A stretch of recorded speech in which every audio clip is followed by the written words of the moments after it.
Hello student, आज अपना topic होगा जो अपन पढ़ रहे हैं केमिस्ट्री। केमिस्ट्री का टॉपिक आज हम कंप्लीट करेंगे। केमिस्ट्री के टॉपिक में हमारा जो हमने आज तक जो पढ़ लिया था वो था निबिड़ संकुलन और उसके प्रकार। आज हम पढ़ेंगे जो हम क्या पढ़ते हैं निबिड़ संकुलन के आगे। निबिड़ संकुलन के आगे होता है रिक्ति या छिद्र। क्या होता है? रिक्ति या छिद्र। तो पहली हेडिंग होगी रिक्ति या छिद्र। रिक्ति या छिद्र, इसकी डेफिनेशन क्या होती है? रिक्ति या छिद्र की जो डेफिनेशन होती है वो होती है निबिड़ संकुलन को समझाते समय, निबिड़ संकुलन को समझाते समय अवयवी कणों के बीच में जो रिक्त स्थान रह जाता है उसे ही रिक्ति या छिद्र कहते हैं। अवयवी कणों के मध्य जो रिक्त स्थान रह जाता है उसे ही हम क्या कहते हैं? रिक्ति या छिद्र कहते हैं। अब जैसे इसके प्रकार होते हैं, रिक्ति या छिद्र के प्रकार होते हैं। नंबर 1 प्रकार होता है त्रिकोणीय रिक्ति। त्रिकोणीय रिक्ति,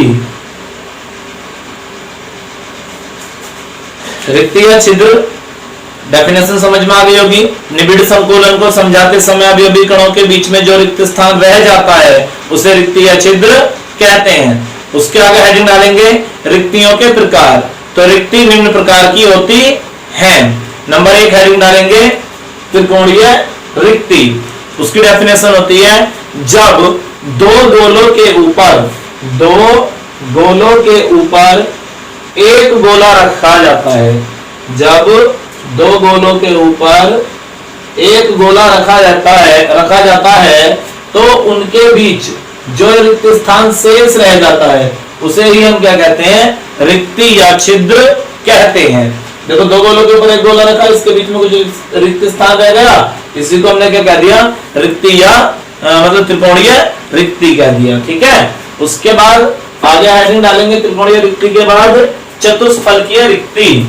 चतुष्फलकीय रिक्ति, तो उसमें क्या होता है? चतुष्फलकीय रिक्ति में जब तीन गोलों के ऊपर एक गोला रखा जाता है, जब तीन गोलों के ऊपर एक गोला रखा जाता है तब उनके बीच में जो रिक्त स्थान रहता है उसी को कहते हैं हम चतुष्फलकीय रिक्ति। अब देखो, तीन गोले बना लो, उनके ऊपर एक गोला रख दो, ये तीन गोले हो गए। अब इसके ऊपर एक गोला रखो। जब हमने इसके ऊपर एक गोला रखा तो ये देखो, ये रिक्त स्थान जो रहा तो ये क्या होगा? हमारा चतुष्फलकीय रिक्ति हो गई। दो गोलों के ऊपर एक गोला रखेंगे तो त्रिकोणीय रिक्ति, और तीन गोलों के ऊपर एक गोला रखेंगे तो चतुष्फलकीय रिक्ति। उसके बाद हेडिंग डालो अष्टफलकीय रिक्ति। अष्टफलकीय रिक्ति किसे कहते हैं? जब तीन गोलों के ऊपर अन्य तीन गोले रखे जाते हैं और उनके बीच में जो रिक्त स्थान रह जाता है उसे ही हम क्या कहते हैं? अष्टफलकीय रिक्ति कहते हैं। जब तीन गोलों के ऊपर अन्य तीन गोले रखे जाते हैं तो उसे हम तब जो रिक्त स्थान शेष रह जाता है उसे ही अष्टफलकीय रिक्ति कहते हैं। जैसे देखो, तीन गोले,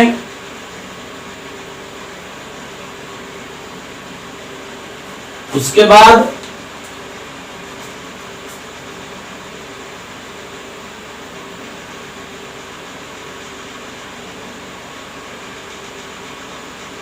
अब देखो, ये जो रिक्त स्थान रहा ये क्या कहलाएगा? हमारा अष्टफलकीय रिक्ति कहलाएगा। उम्मीद करता हूं कि आपको इतनी बात समझ में आ गई होगी। यदि किसी को कोई बात समझ में नहीं आई है तो वो वीडियो को दोबारा देख सकता है, और जिसको फिर भी समझ में ना आए वो मेरे से एक बार व्हाट्सएप पर मैसेज करके पूछ सकता है। और सभी स्टूडेंट अपनी मेहनत को और अपनी प्रिपरेशन को अच्छे से करते रहें, जिससे कि आने वाले टाइम में आप अच्छा अपना नाम कर सकें और अपनी अच्छी परसेंटेज को बना सकें। ठीक है, इसके आगे करेंगे हम नेक्स्ट वीडियो में। Best of luck.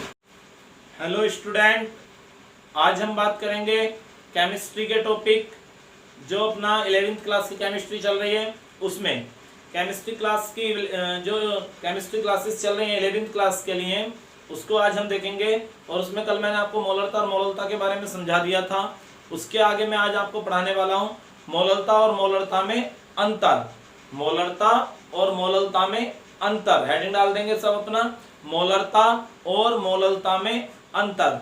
मोलरता और मोललता में अंतर क्या होता है, देखो हेडिंग डालेंगे मोलरता और मोललता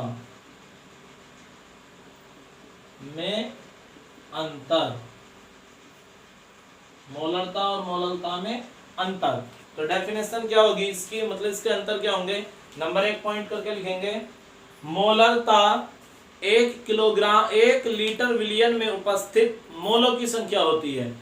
मोलरता 1 लीटर बिलियन में उपस्थित मोलों की संख्या होती है, जबकि मोललता 1 किलोग्राम द्रव्यमान में उपस्थित मोलों की संख्या होती है। ये लीटर में और ये किलोग्राम में। दूसरा पॉइंट, मोलरता ताप वृद्धि पर घटती है।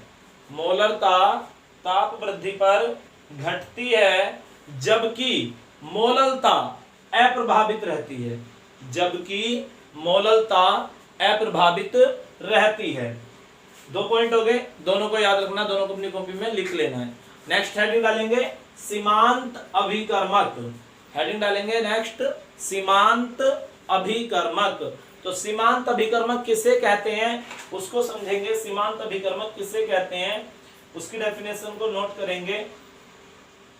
वह अभिकर्मक जो अभिक्रिया में, वह अभिकर्मक जो अभिक्रिया में पहले समाप्त होता है और उत्पाद की मात्रा को सीमित कर देता है।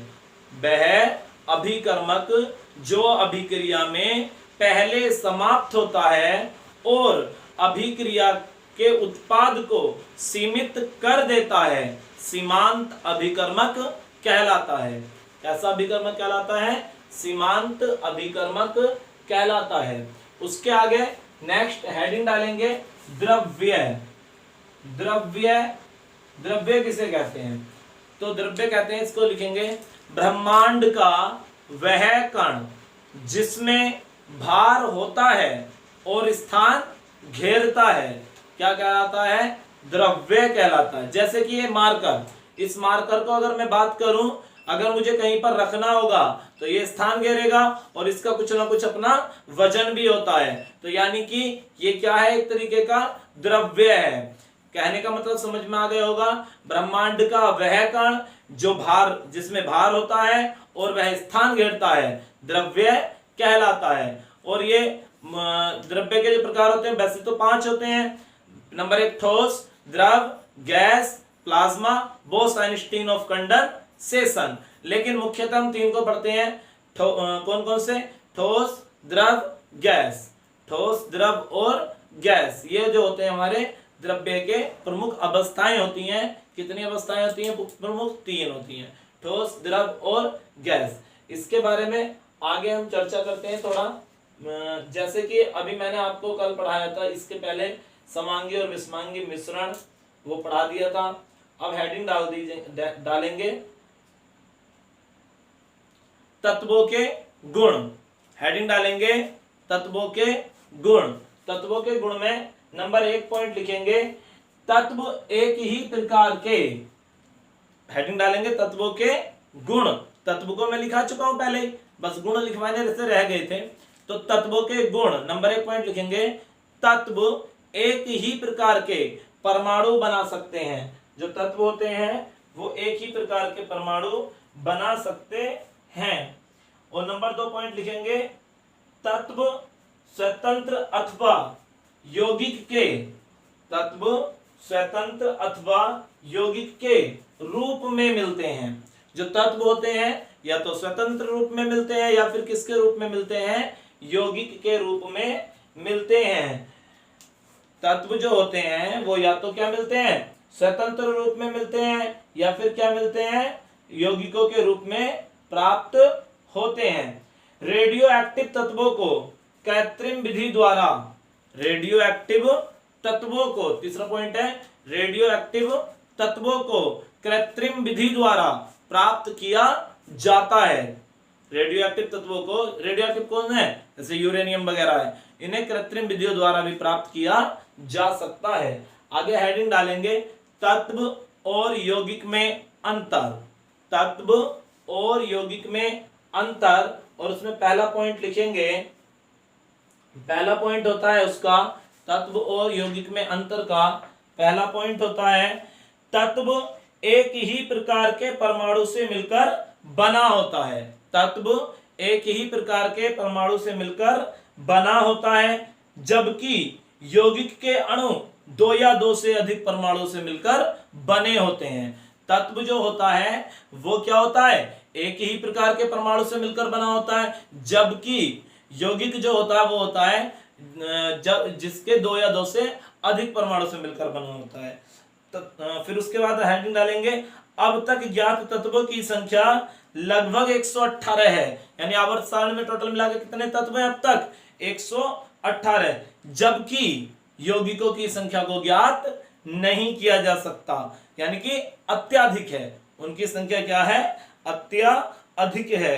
उसके बाद नेक्स्ट पॉइंट लिखेंगे इसका हम, जैसे कुछ तत्व परमाणु के रूप में कॉपर, सिल्वर, गोल्ड आदि होते हैं। कुछ तत्व परमाणु के रूप में कॉपर, सिल्वर और गोल्ड आदि अणुओं के रूप में होते हैं, जबकि यौगिकों के अणुओं के रूप में पाए जाते हैं, जबकि यौगिक अणुओं के रूप में पाए जाते हैं, जैसे जल, नमक, नौसादर आदि। ठीक है, तीनों पॉइंट आपको समझ में आ गए होंगे। उम्मीद करता हूं आपको इतनी बात समझ में आई है। यदि समझ में आई है तो हमारे चैनल को सब्सक्राइब कर दें, जिससे कि इसी प्रकार के नोटिफिकेशन आपको, वीडियो के नोटिफिकेशन आपको मिलते रहें और आप अच्छे से अपनी प्रिपरेशन को करते रहें।